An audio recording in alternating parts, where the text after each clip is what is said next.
So guys, with Tinubu going for a fresh loan of 40 trillion naira, making Nigeria debt to hit 184 trillion naira, Nigerians are saying there is no other better time to remove Tinubu from office, if not this forthcoming election.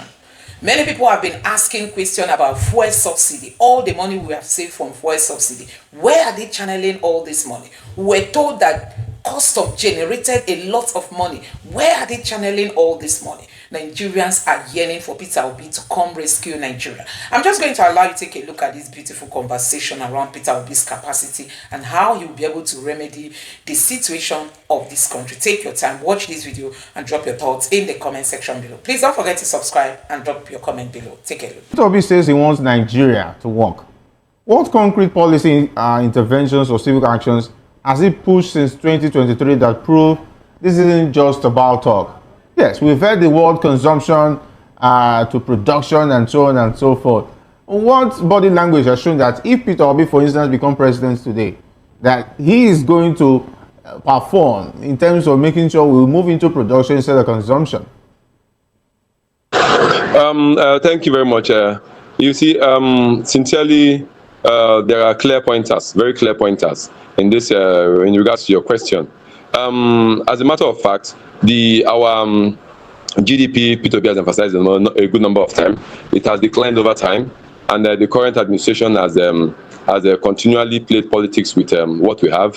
At the same time, our rich with the cost of goods in our country, in terms of what we are producing, is very minimal. A good number of our goods are imported, and it has costed our in our naira. To people have supported in many quarters that policies on our production should be increased, because when you get imported goods, you are affecting our currency, you are affecting the industries, which is indigenous industries. You are bringing in international, you are exporting a good number of our quality professionals. At the same time, you're putting our raw materials for us not to maximize the best of our raw material. You see, he has emphasized that a number of policies should be put forward such that our borders should be regulated such that we can look inwards and see to the raw materials which we have and harness them. In areas of agriculture, he has a number of times highlighted that our farms should be expanded, especially in the areas of in the north where we have a land mass. That the farms should be expanded in such areas where they can produce a good number of food, and in terms of rice and yam and tomatoes and all those edibles that people use day to day. And when we produce a good quantity of them, we can we farm them and then we can export them. He has also mentioned in terms of our professionals, our doctors, our engineers, our all those nurses and what have you.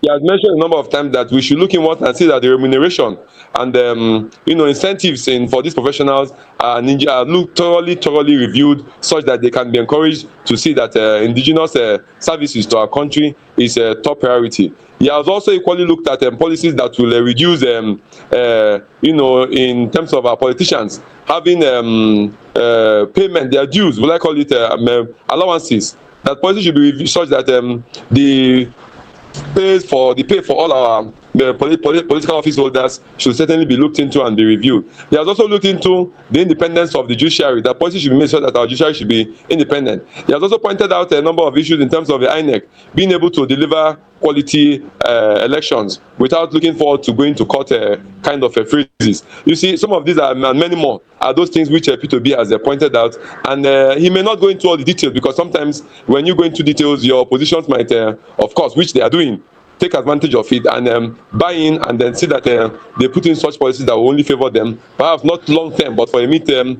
term purposes that will serve their immediate needs. So those are the things that I think policies that were formulated in this direction that Peter Obi has stood for over the time, and he continues to stand for. Peter Obi, the presidential candidate for Labour Party in the 2023 elections, and he told Nigerians that he's not desperate to be president. Do you think this is a way of a political strategy coming from Peter Obi, or do you think he's actually sincere, saying that he wants the betterment of Nigerians? That's the most important for him. He's not desperate to be president of Nigeria. Yes, thank you very much. Frankly, when you come to desperation, certainly standards like Peter Obi, which of course is not just him. There are many more people who have similar standards and qualities, just that some of them have not been brought or given opportunity to come to the fore. It is quite unique that Peter Obi has gone through all the battles and hurdles, and he has made himself available, and people are seeing through him, not just before him, seeing through him that there's sincerity of purpose, and that makes it very clear that service is the top priority, that it's not going to be business as usual like our politicians over the years have had it. Just like the gentleman that just finished, I saw through his lines of statement that genuineness of purpose which he presented has come that P2B has a business. That, of course, cuts across everyone who is learned. You understand that somebody who has a business address, of course, is somebody who you can really relate to, somebody who you can do, you can have a deal with, and then be sure that yes, there's integrity and there's credibility, which the person will not want to toil with. So such a person is people like P2B, and there are many more like him, whom of course I'm looking forward to opportunities to bring themselves to the fore. So P2B is somebody whom I think genuinely is out to serve. Why some from the opposition, engineer, still with you, might not agree with that position? Because how do you interpret Obi's statement in light of the post-election legal battles and his sustained public engagement? Is it consistent with someone who claims not to be desperate? We've seen him moving up and down, and of course making a lot of comments about the government and so on and so forth. Does that imply somebody who is not desperate to be president? Yes, you see, over the years, we have always had politicians who are desperate in terms of not genuinely to serve. But now we have people who have genuine interest. Of course, they may appear desperate, but desperate to service, not desperate to come and exploit the people, not desperate to come and impoverish the people, not desperate to come and deny the people their fundamental access to basic amenities and access to quality lifestyle and healthy living. It is obvious that our politicians over the years, they keep coming in and over and over. We know one of such persons. Permit me to liken it to Atiku. Over the years, he kept coming in, and I think it is, in my own opinion, high time that he bows out and supports people like P2B who have given a taste of service and also look forward to serve. Unlike the usual politicians which we have that have nothing much to really offer but to come and exploit and keep exploiting. Nigerians, of course, saw it at the last elections that this is the kind of person who keeps standing for certain things that are unusual. That is not business as usual, like our politicians say. He keeps emphasizing on those things, that it must be production, and we must not continue to do consumption. How many politicians will emphasize on that? He also comes out to keep on condemning poverty. How many politicians will stand firm and say you're condemning poverty when you have access to funds and then you keep traveling up and down and then spending public funds? You will find a very few or none of them with the current type of politicians, except for people like P2B. So I think with all these points, I think that P2B genuinely comes to serve, unlike what the usual politicians are putting forward. Let me go to Mr. Anosike. Given that he came third in the 2023 elections, do you think this non-desperation narrative is a way of managing political disappointment or an attempt to remain relevant? He did not come third. He was allocated the third position. Okay, according to you? He was allocated at the third position. So I want to add more to what you said. Okay, you said that P2B, since after the election, has been moving from one point to the other. Okay. How would you, one thing that people keep on accusing Atiku Abubakar of is that after every 4 years, after the election, he would disappear, go to Dubai, understand? Then when the election is nearing, he will come back. Very interesting. So, do you want to put Obi in that shoe? So imagine what Obi did in 2023, and after that, he just disappear. All right, Mr. Anosike, we understand we have a caller who wants to join in the conversation. Good evening, you're welcome to the issues. Yeah, hi, how you doing? This is Zach calling from Houston, Texas. All right, Zach from Texas. Go ahead. Yes, according to your caption, I quote, Peter Obi said, "I'm not desperate to be president. I just want Nigeria to work." You know, these are the kind of things that Peter Obi say that, some part of the, the obedient movement don't really agree about how soft the man is. How can you say you're not desperate to be president if you are not desperate to be president? So What's the point of moving up and down? What's the point of campaigning? What's the point of all this coalition, all this merger and everything going on? What do you mean by that? Those are the things that we don't really understand. When you come out and say this kind of thing, I'm not desperate to be a president. Me, what does that mean? All right. Yeah, man, those kind of words are not words that your supporter want to hear. Okay. The problem I have with him is he's just too soft to be a Nigerian president. The same thing Kenneth Okonkwo said, that he doesn't believe in Obi, that Obi can actually defend his votes. These are facts. You heard Tinubu at the event that APC people had last week. You see how Tinubu was delivering. You see how arrogant, how strong he is in the terms of the way he deliver his speech. That's how Nigerian politicians, that's how they move. If you don't want heat, then leave the kitchen. You can't come out and be saying all this kind of thing that you are not desperate to be Nigerian president. What do you mean by that? You are not desperate, then leave there. These are the issues I have with him. All right. Zach is just telling us about the issues he has with. But I think we are getting wrong. Excuse me.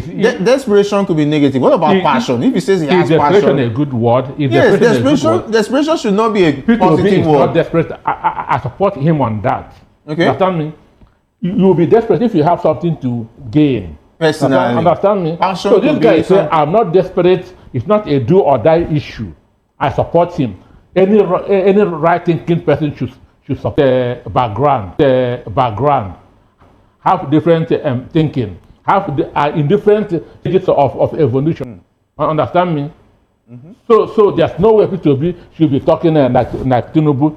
If today P2B begin to talk like Tinubu, I will run away from him.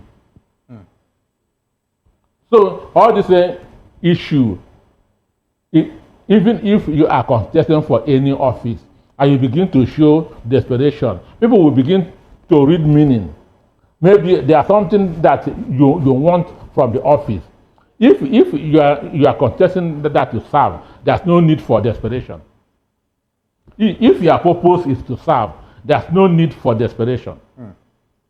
But desperation, is it a good word?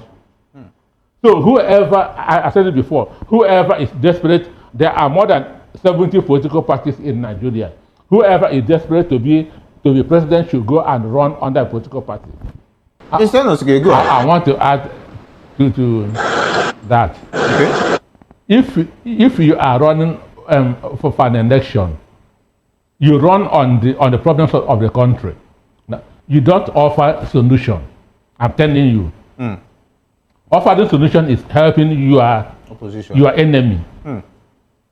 So all these things that are the man in Oka, the engineer enumerated. Okay. If P2B has given all those things for me, if I'm him, I wouldn't have. Because initiating policies is helping the incumbent. And when he begins to implement that, what are you going to do? Understand me? He can easily say what P2B said that he would do when he wins is what we're already doing. Understand me? Which is a good point. So if you are running for an election, you run on the problems of the country. You don't offer solution. You don't. It is the responsibility of the man in power to provide solution. It is your own responsibility to be pushing the problem that the country is going to on his head. It is the responsibility of the person in the opposition to be pinning all the problems in the country on his head, not for the person in the opposition to be offering solution. The person that was elected to solve all the problems of the country. Does that not show that maybe he's not desperate, he's only passionate about the well-being of Nigerians? So if you are in the opposition, don't offer any help. So what do you say about the advisors of Peter? Does Peter look like he has a team that advises him, that he listens to, or he's running a one-man show? Well, for me, Peter Obi should be the captain of his team. There should be people that he listens to. Understand? There should be people that he listens to, because no man it's an island. No man can succeed alone. So for P2B to do what he did in 2023, he did not do it alone. So I know that he must have a very good team with good head. But Jerry, if you are running for an election, if you are in the opposition, don't offer solutions. Offering solutions is helping the incumbent. Your own is to bring in to be bringing out all the problems that the country is going through, making voters angry. Understand me? And the more angry the voters are, the better for you as a member of the opposition.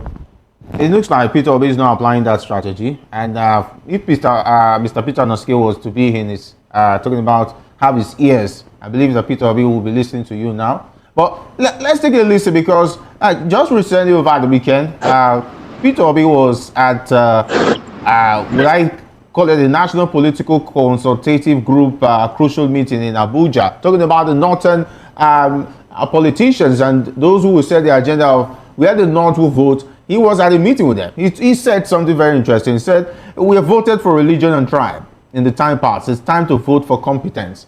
We'll take a listen for Peter Obi and maybe peruse what he meant by that comment once again.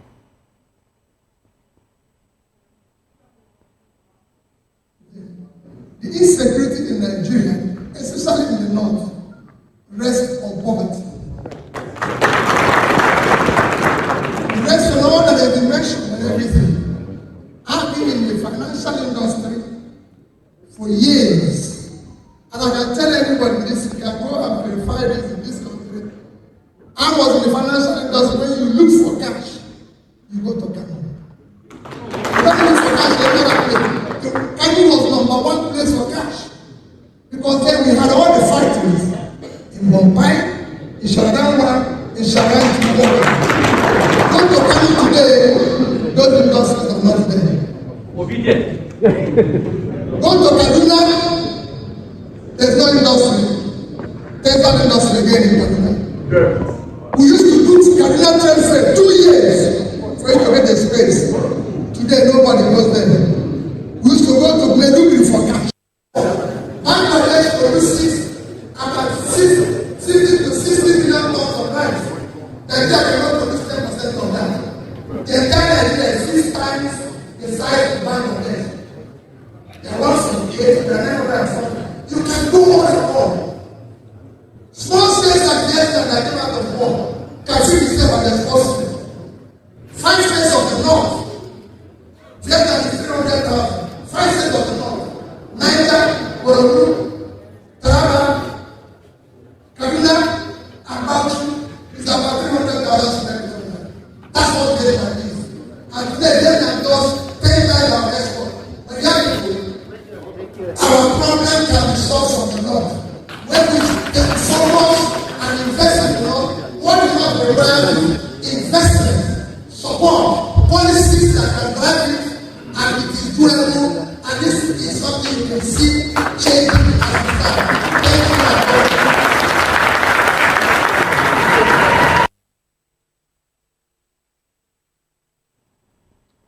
All right, we've heard from the horse's mouth talking about Peter Obi himself. And of course, he said that we voted for religion, we voted for tribe, and it's now time to vote for competence. Engineer, what is the competence he's talking about? What does he mean by voting for competence? And what does he mean by voting for religion before I'm voting for tribe?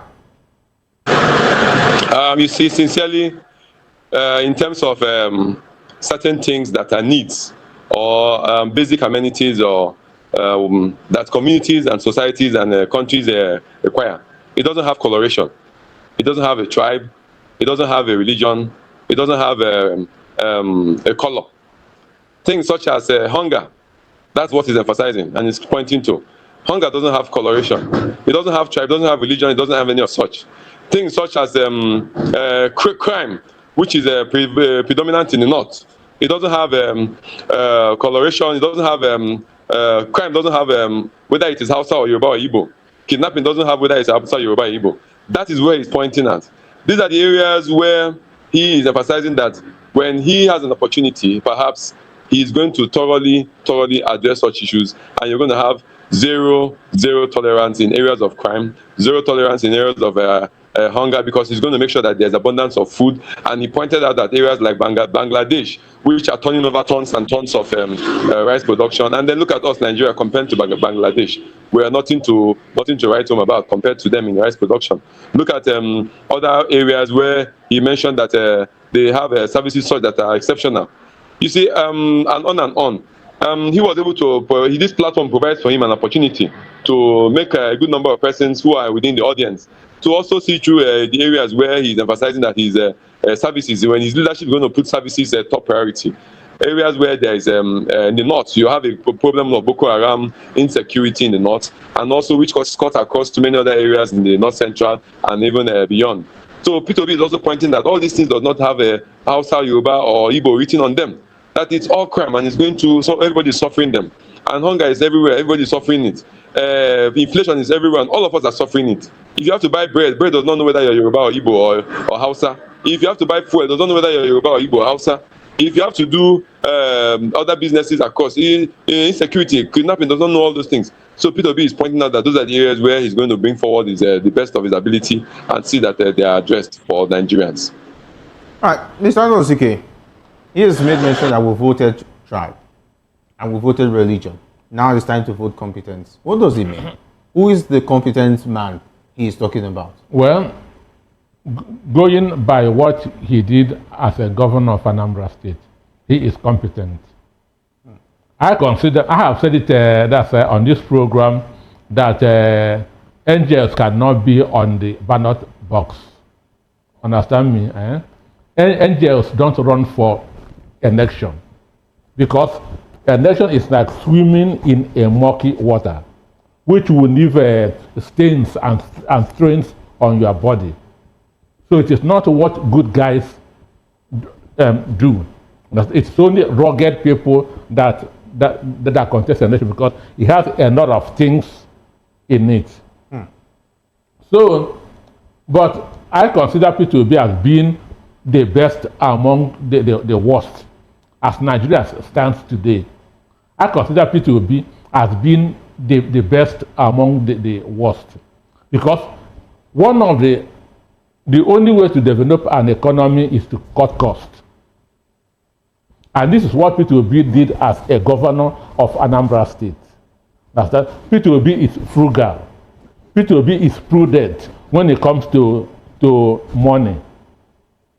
Assuming that P2B, that was declared president in 2023, that SUV of 160 million that they bought for the House of Reps, they would not have bought it. Because P2B would not have allowed it. Argentina was in recession when their current president came into office. He brought Argentina out of office within 6 months. Because of what? He came and cut down the size of his cabinet by 50%. Cut down the salaries of his cabinet, sold their presidential jets. Within 6 months, Argentina is out of recession. Look at what Mahama of Ghana did. The other president messed up the economy. When he came in, he knew that the only way to go is to cut down the cost of governance. He dissolved 7 ministries as a way of reducing costs. Our constitution says 36 ministers. Tinubu have 47. You see, so P2B is who Nigeria need as we speak. Because he has, when P2B was a governor of Anambra State, I was in the Sun newspaper then. P2B will send advert and ask for his commission, a governor of a state. We were not happy that the governor is asking for his commission, but that is frugality. That's the way to go. That's the way to run a modern government, small size government. Understand me? Okay. Small size government. Okay. So when he is talking about competence, I said the guy in Anambra said, no religion buys fuel cheaper than the other religion. All right. No ethnic groups buys things in the market cheaper than the other one. So the only way to go is competence. All right. Well, we are pressed for time. We will just have to leave it here. I want to say big thanks to Engineer Fimba Ajego, for being a part of the issues. Don't want your debut. I must say you've done excellently well.